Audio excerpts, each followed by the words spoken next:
Salut à tous, c'est Pang de la chaîne, bienvenue sur cette vidéo qui aujourd'hui va parler de préadolescence et de l'attention qui peut être portée par les parents à cette période-là. Ce qui est assez intéressant, si vous avez des amis qui sont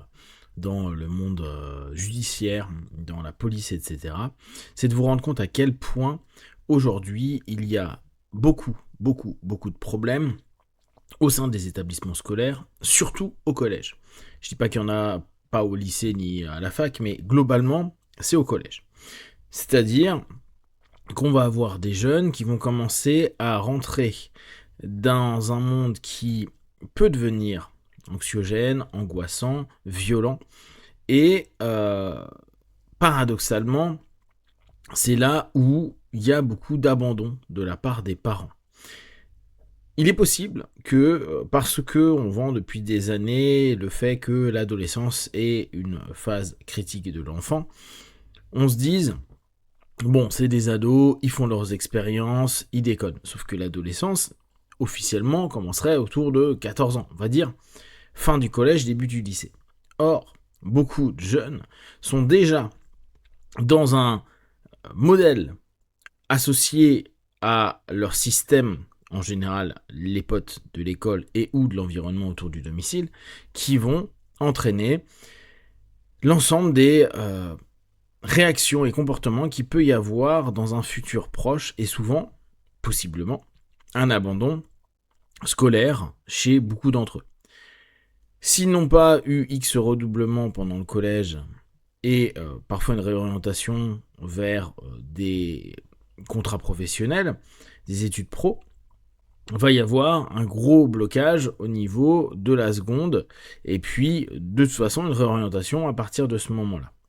C'est comme si on allait, et ça on le sait depuis toutes les générations, un peu dispatcher et mettre ceux qui vont être considérés socialement et dans la notion scolaire comme n'étant pas compétents pour une filière plus ou moins générale, et celle où on va au contraire avoir les personnes qui vont correspondre à un ensemble de critères. La problématique qu'il y a entre la 6e et la 3e, c'est que, surtout aujourd'hui, d'après ce qu'on a déjà pu lire nous sur la chaîne, il y a une exposition très abondante aux réseaux sociaux. Or, il y a de plus en plus de problématiques au sein des collèges où il y a l'intervention de la police, et depuis le début septembre de cette année, il y a eu énormément de plaintes qui ont été déposées. Alors j'ai eu un chiffre hier, mais je vous avoue que je ne me souviens plus exactement, mais je sais que c'était complètement fou. Mon pote qui est dans la police me disait que c'était x100 par rapport à il y a quelques années, où il y a des actions où les jeunes ont des couteaux, des agressions, des menaces, des violences, mais aussi les parents qui viennent menacer les profs, qui viennent attaquer le chef d'établissement, des parents qui, au sein de l'établissement, tapent des jeunes, ou des jeunes qui tapent des parents, des professeurs, etc. Bref, vous voyez que entre ceux 11-12 ans et 14-15 ans, il y a réellement un ensemble d'éléments où il y a beaucoup d'expositions, beaucoup, et là je reviens sur le principe des réseaux sociaux, d'enregistrement de ce qui est en train de se passer. Observer à quel point il peut y avoir une passivité de nos générations, et encore plus des générations de jeunes, qui maintenant, pour faire un buzz, vont regarder un pote qui se fait éclater, un prof qui se fait insulter, ou qui se fait taper, ou qui se fait poignarder, qui vont le filmer, qui vont peut-être même rire de ça. Le premier réflexe de tout à chacun est d'aujourd'hui être dans le numérique plutôt qu'être dans le réel. On a entendu que depuis 3-4 jours, en Australie, ils ont interdit les réseaux sociaux aux moins de 16 ans, même si on sait très bien qu'il va y avoir complètement des moyens d'outrepasser ça. Il y a une vraie réflexion sur les préados. C'est-à-dire que on va estimer que avant 16 ans, donc là on peut reprendre ce qui nous intéresse, les 11-15 ans, sont des personnes qui vont avoir un cerveau qui est friable, on le sait, qui vont être en plus dans la phase d'expansion sociale, de développement de leurs facultés et de l'intelligence collective. Donc l'importance du groupe au collège est quelque chose d'assez important pour beaucoup. La représentation sociale, hein, c'est souvent à partir de là où il y a des gamins qui veulent avoir, si les parents peuvent l'acheter bien sûr, des éléments de marque, voire ils vont extorquer ou voler d'autres gamins pour les avoir, pour sembler, pour paraître, pardon, plus au sein de la communauté. Du coup, on se retrouve dans un moment où les parents, les caretakers, les personnes qui vont faire attention à, qui vont prendre soin d'eux, ont un vrai boulot qui est très complexe parce que, et on l'a déjà vu, la lutte que va y avoir les adultes où ils vont voir leurs enfants quelques heures par jour, le matin avant le boulot ou avant de les emmener à l'école, puis au retour de l'école, s'ils sont là, et si le soir ils sont pas trop crevés pour s'en occuper. Plus, bien sûr, toutes les personnes qui se retrouvent au collège, les professeurs, les assistants, les pions, toutes les personnes qui vont faire le boulot, le réel, l'humain, l'interaction, elle a très peu d'impact aujourd'hui comparé à la puissance du numérique. Numérique, hein, j'y inclus les réseaux sociaux, les messages, tout ce qui peut se passer dans les interactions non réelles dans l'opposition à numérique.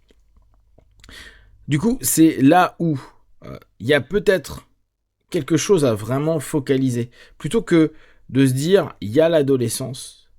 et on peut pas faire grand chose. Globalement, le cerveau et les patterns interpersonnels, ils sont assez mis en place. Ça serait plutôt de poser une réelle importance sur cette phase qui est bizarrement pas toujours la plus développée dans beaucoup de bouquins en pédopsychiatrie ou en psychologie, en pédopsychologie plutôt, où on a l'impression que c'est très important les premières phases de vie. Vous allez avoir un ensemble d'ouvrages avec les théories d'attachement, avec plein de choses jusqu'à 7 ans. Puis après, on va commencer à dire un paquet d'éléments, sauf que la phase du collège, la phase où il y a vraiment une structuration qui va se faire avec les autres et avec un rejet donc potentiel bien plus assumé pendant l'adolescence, parce qu'il y a encore des marqueurs qui sont des enfants, sauf que c'est des enfants qui vont avoir des comportements vus au travers des médias sociaux et qui peuvent aller attaquer, poignarder, menacer, créer un ensemble de réseaux internes, et ça on le sait, que ce soit en France ou dans d'autres pays, avec des obligations limites de prostitution de petites gamines dans les toilettes du bahut, avec des extorsions X ou Y, avec des groupes de menaces, avec tout plein de choses. Et c'est là où l'adulte, bien sûr, avec ce qu'il peut, mais aussi ce qu'il ne peut, ce qu'il doit pouvoir tenter d'inculquer, parce qu'il ne peut pas gérer tout le temps l'enfant, va devoir revenir sur des valeurs et sur des systèmes éducatifs qui, alors j'imagine bien, sont bien plus compliqués qu'il peut y paraître, mais qui devrait peut-être focaliser plus son énergie à ce moment-là. Or, très souvent, quand un enfant a entre 10 et 11 ans, en tout cas actuellement dans notre société, il y a en plus souvent une décomposition familiale où il y a beaucoup de parents